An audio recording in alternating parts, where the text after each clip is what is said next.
Regresamos con Patricia Monteferrante, economista, profesora del Centro de Estudios Superiores de Administración, el IESA, el instituto más prestigioso del área de gerencia y de negocios en Venezuela.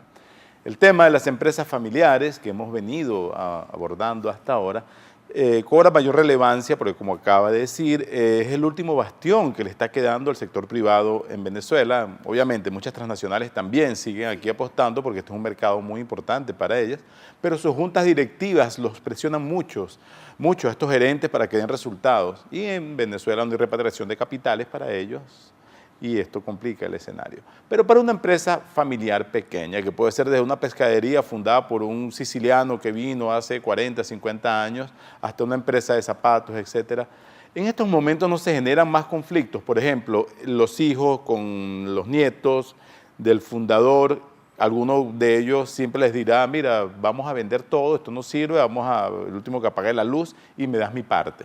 ¿Cómo convencer a la familia que el patriarca fundador quería llevar esto más adelante? De hecho, entiendo que las empresas familiares suelen estar en grave peligro después de la tercera generación. ¿Es así?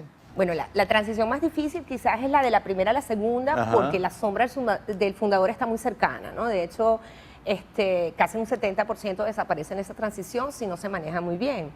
Pero lo que tú acabas de decir es cierto, sobre todo que pensemos un poquito de que haya gente que quiere apostar por el país y gente que se quiere ir. Entonces, si no es posible convencer, y de hecho ese es el foco del conflicto en muchas circunstancias, a veces uno recomienda, por ejemplo, podar accionariamente la organización, es decir, que los que quieran apostar, apuesten y que se les entregue a aquellos que se quieren ir su parte, ¿no? Sobre todo porque, bueno, estamos hablando de unas complicaciones país muy agudas que tienen que ver también con temas de seguridad personal, etcétera, ¿no?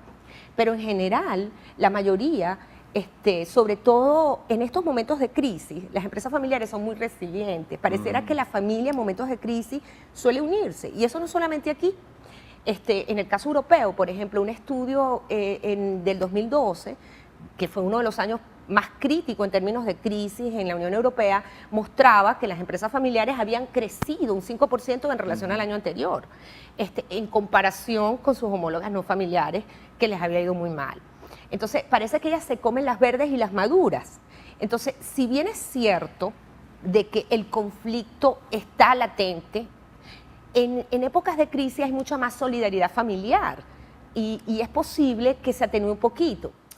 Lo que ocurre en estos casos es que muchas de ellas se reinventan, ¿ok? Y entonces cuando se reinventan empieza a ver más los frutos de eso, de esa circunstancia. E incluso aquellas personas que quieren apostar por algo fuera, entonces aparecen todos estos esquemas de diversificación donde dicen, bueno, aquel grupo, núcleo familiar que quiere irse fuera es el que está llamado a abrir la sucursal en Miami, por ejemplo, cosa que ha ocurrido con mucha frecuencia en los últimos años en Venezuela. ¿Es el efecto manada entonces esto que ocurre, hace a la gente unirse, cerrar filas cuando está más atacada, me imagino? Es un clan. Sí. El concepto de clan y el patriarca, entonces todo gira en torno a eso. Recuerda que en el caso de una empresa familiar hay mucho de la propiedad emocional. Ellas a veces te dicen, no, yo estoy harta, yo quiero vender esto e irme. Sin embargo, cuando tú lo pones contra la pared, entonces ellos empiezan como a patinar un poco porque les cuesta muchísimo desprenderse de eso que ha sido el sostén de la familia y que honestamente sigue siendo rentable. ¿Por qué? ¿Qué otras recomendaciones les darías a una empresa familiar o a un grupo familiar, a unos socios, que no necesariamente tienen que ser la misma familia porque a veces son familias amigos, diferentes. Exacto, familias propietarias en estas circunstancias, además de esa de liquidar, podar el tamaño? Bueno, si podar es como el último extremo, ¿no? Ajá. Yo lo que creo es que ellos tienen que hablar, cosa que a veces es el gran problema en las empresas familiares, comunicarse asertivamente para saber qué es lo que cada uno aspira y quiere con relación al negocio. Luego tienen que tener las reglas claras, porque eso suele ser otra de las cosas que además no solamente en épocas de crisis, en épocas también de no crisis, el no tener reglas claras e instancias para dilucidar todo este tipo de cuestiones hacen que las empresas familiares corran peligro, mucho peligro.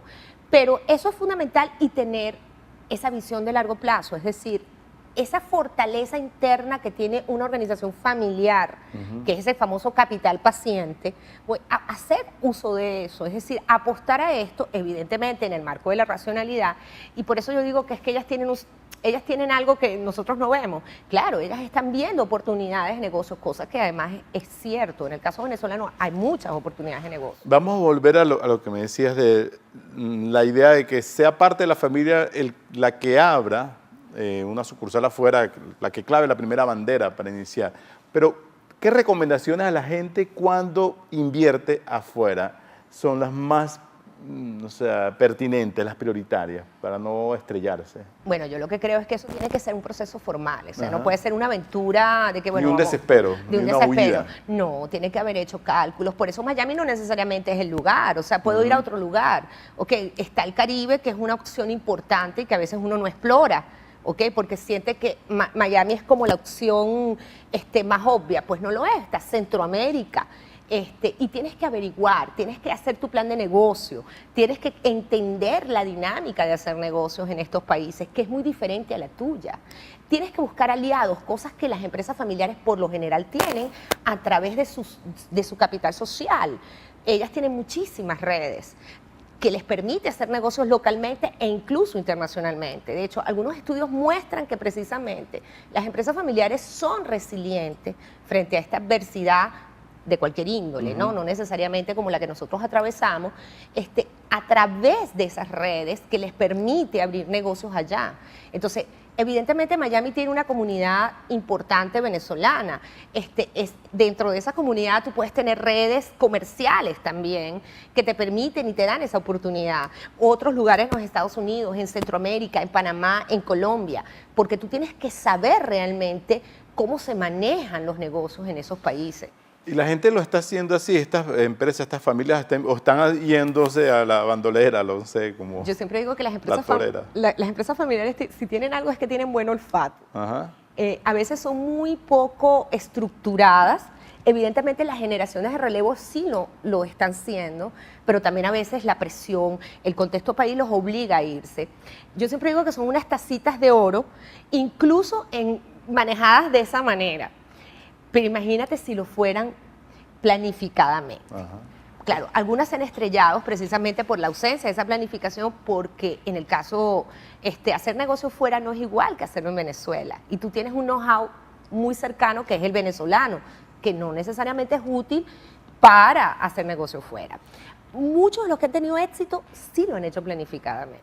Ese es el detalle, la gran diferencia. Vamos a volver sobre ese punto para ver cómo es ese mapa, esa hoja de ruta. Es como cuando uno se va de vacaciones, cómo aprovechar mejor el tiempo y la inversión del pasaje y de todos los costos, llevando un programa de qué va a hacer cada día, ¿no? Algo así. Algo así. Conversamos con Patricia Monteferrante, profesora del IESA. Ella dirige el Centro de Gerencia y Liderazgo y también el programa de empresas familiares de esta institución. Esto es Análisis Venezolano y en breve regresamos con ustedes. Quality Engines Auto Sale. Si no tienes Social Security ni crédito, nosotros lo resolvemos. Ven con la licencia americana o de tu país y de aquí te vas manejando. Te aprobamos el financiamiento del vehículo que tanto te hace falta. En Quality Engines tenemos muchos modelos para escoger. Nos adaptamos a tu estilo. Nuestra dirección, 361 Northwest 36th Street, Miami. www.quality-engines.com. Quality Engines Auto Sales. La nueva manera de hacer tus compras. Deja que todo llegue a tus manos. MyClick Supermarket, supermercado en línea. Elestimulo.com. Noticias que te mueven.